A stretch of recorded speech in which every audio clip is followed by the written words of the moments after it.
Hello and welcome to Shop Talk with Dan the Man. Today's video we're going to do a 1-year review of this bad boy. This is Ridgid's 12-inch 18-volt cordless chainsaw. Stay tuned to find out more. Hello, if you're new to this channel, my name is Dan Shannon. I enjoy woodworking as a hobby and being out in the shop. On this channel, dive deep into my shop as we explore tools and tool reviews, as well as chatting about everything related to woodworking. If this grabs you by the tool belt, please subscribe to my channel if you want more videos like this.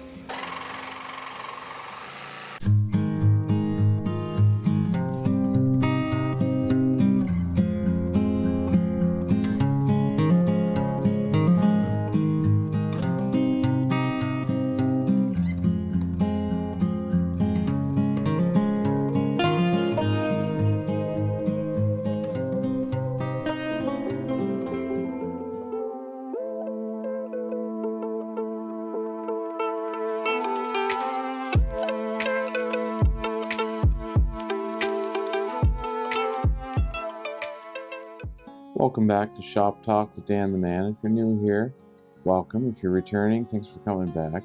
Today's video, I just want to go over this pros and cons to this chainsaw. I've owned it for a year. I've cut a bunch of wood with it. I want to go over the pros first and then the cons second.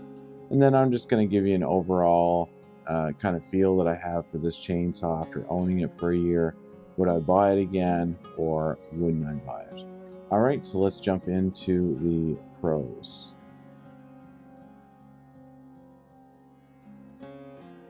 So after owning this chainsaw for a year, you can tell that I've used it a lot. It's quite dirty and quite used. There's still some chips over it. I haven't cleaned it up yet. It does work really well. One of the biggest pros, I would say, for this saw it's just the fact that it's battery powered. You just slide your battery into the chainsaw and you're ready to go. Add some oil, of course, for your bar, which is right here. And yeah, you just start cutting. So it's pretty straightforward. I do have a review of this whole saw, the different features and the ins and outs. So you can check that out on my channel. But for the pros, I'm going to say around my property, if you have any sticks or anything that's, you know, probably I'd say 3 inches, maybe up to 8 inches is a 12-inch bar. So anything close to the 8 inches, I would say the saw can do just fine. Anything bigger like 10, closer to 12, you're kind of pushing the saw's limitations. This isn't really designed to handle large hardwood. If you got to do a whole bunch of trees, say you have a spot on your land that you need clearing, definitely not the saw for that. Like I said a bunch of times in my shop, there's the right tool for the right job, and depending on what you're cutting around your property, this is the right tool, of course, depending on the job. So I would say the pro, you can just grab this saw. It's small, it's fairly light to maneuver. It's got a good brake on it, so if you have any kickback when you're using it, it will shut off the blade, the chain, so that you don't have any injury. So I would say the pro, the lightweightness, the overall, grab a battery and go. And yeah, it's just a great tool to have in your Ridgid lineup. Of course, with Ridgid, you have the lifetime service agreement, and I couldn't be more happy to have that on this particular tool, because a lot of times, you know, if you're cutting like all day long, this motor could heat up, you know, over time. You might have issues with it, and with Ridgid's warranty, I just bring it in and they will repair it or replace it. So I really like that about Ridgid tools. They have the LSA, so that's another pro, I would say, to having this saw, is having that warranty or the LSA, lifetime service agreement. Any other pros I can think of using this tool, I do like that your tool is on the bottom. You can just grab it. It comes out very easily if you need to take your chain, or say you're on site and your chain starts to get a little saggy, because it does over time, you can just loosen your 2 bolts and then do your tightening screw here on the bottom. So you just tighten that up and then reapply pressure to the bolts again. So I love the fact that the wrench is right on the bottom of the tool. So that is definitely a pro after owning it for a year. I really enjoy having the capability as I'm using it. I haven't used this ringlet much. You know, basically it'd be for someone that's climbing a tree. They can hang it down by their side. That would be a great feature. But to be honest, in the year I haven't really used that. So, you know, it would be a great feature had I used it a bunch. So let's jump into the cons of this saw and things I don't like about it. So, cons.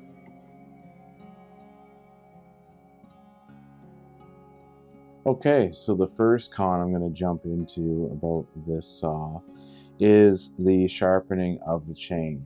Your traditional chainsaw is quite a bit thicker of a chain, thicker teeth. It's easier to sharpen when you're going at an angle. You got a little bit more to grab a hold of. This is very thin, which is great for cutting. It actually cuts through wood a bit faster, and I think based on this being an 18 volt, if the chain was a bit thicker, I don't know if the motor can actually keep up with it. So it is good that Ridgid did choose a smaller chain just for the motor's sake. The actual pressure that's being put on the motor with the thinner chain is quite a bit less. But for sharpening purposes, it is a royal pain. You get small little teeth, and it's hard when you run your file just to keep that you know, where you want. And I like to kind of put pressure on it. My brother-in-law showed me how to sharpen the chain quite well, and in order to do that technique, you have to bend the tooth up. There is videos for that. I'm not going to get into how to sharpen the chain, but just know that with a smaller chain, thinner chain, for me personally, I didn't appreciate the sharpening process. Now, on the flip side of that, these chains are fairly inexpensive, so if you do run into sharpening issues, and of course your saw is only as good as your chain or blade, so if you're running into issues and you're finding this is bogging out or not performing the way it should or when it did when you first got it out of the box, 99% of the time it is your chain that's at fault. Sharpen that or get a new one and try it again. So I would say that's the biggest con for me with the saw, is having the chain not very hands-on, I guess, for sharpening. And it's kind of brutal to sharpen this chain just because of the profile. Other than that, you know, there's not really any other cons I can think of. It does, if you fill the reservoir full of oil and you do store the saw, you will notice there'll be some oil that will seep out of the bottom track. Now, any chainsaw I've ever owned before, if you set it on a counter, say for a couple months, you will have a little bit of pooling of oil. I don't know if that's with all chainsaws, just the last couple that I've owned. So what I tend to do, and you can't forget about this, is I'll empty the reservoir of oil back into the jug, and that way there's no oil in the chainsaw itself and very little comes out. So that's just kind of a process that I've learned, just so I don't have a mess on my counter. But yeah, you know, as far as cons, you know, other than a little bit of oil on the counter, and like I said, that's been kind of standard with any saw that I've owned. It does leave a little bit of oil on the counter. Any other con I can think of with the saw, I will say at first I was a little frustrated. I wanted this to do more, I think, than it was able to. I do have bigger batteries, so I have a 6 amp hour and 4 amp hour, and I would recommend if you do purchase this saw to have bigger battery packs, just because you can do your runtime. But I would say a con is I bought the saw to do a bit more bigger cutting, but then realized after a short while that the saw, like most tools, is designed for a certain purpose and a certain job performance. And I think my bar was a little bit higher than, say, the average saw use for this particular tool. So does it perform well? It does. Did I push it beyond where it should go? At times, yes, I have. And you know, that's where a gas-powered saw, or I would love if Ridgid made one with 2 batteries and do like a 40 volt or even bigger 60 volt, just because there's a lot of times where you want to cut a bigger tree, and the saw is just not designed with the motor in mind and the 12-inch bar. So that's kind of it for cons. With this saw, after owning it for a year, it's just really the sharpening and the oil seepage issue. Another thing I just wanted to mention, make sure you always do proper safety. You know, I've had this saw for a year. I purchased some safety gear. You know, I'm not going to be doing anything too crazy, but this protects your head from falling branches if you're in the woods, and of course your visor for your face. And since this is electric, the decibels aren't really that loud, but I still have the ear protection on it, so I can muffle my ears.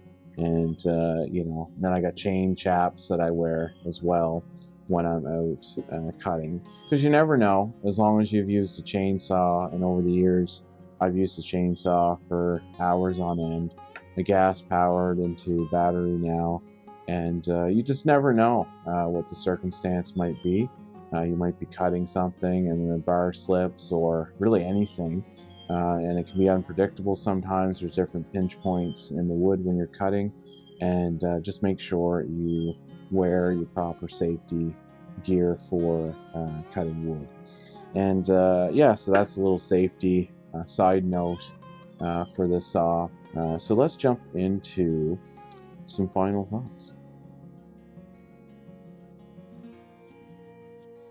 Some final thoughts on this saw would be the fact that I really enjoy the lightweight and the build quality of this saw. It runs really well. Now, like I said a little bit earlier, does it perform to the level that I kind of bought it for? Not quite. Is that the saw's fault? No, I think I needed a bigger saw to cut what I was cutting, and this is kind of a general purpose saw just for smaller, like I said, you know, 3-inch to you know, 9-10 inches, I would say max. And I was trying to put it through quite a bit bigger stuff.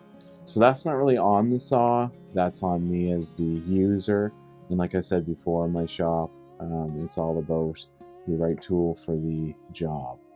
And any other thoughts I could mention with the year ownership would be, if you do buy this Ridgid tool, make sure you, of course, register it online.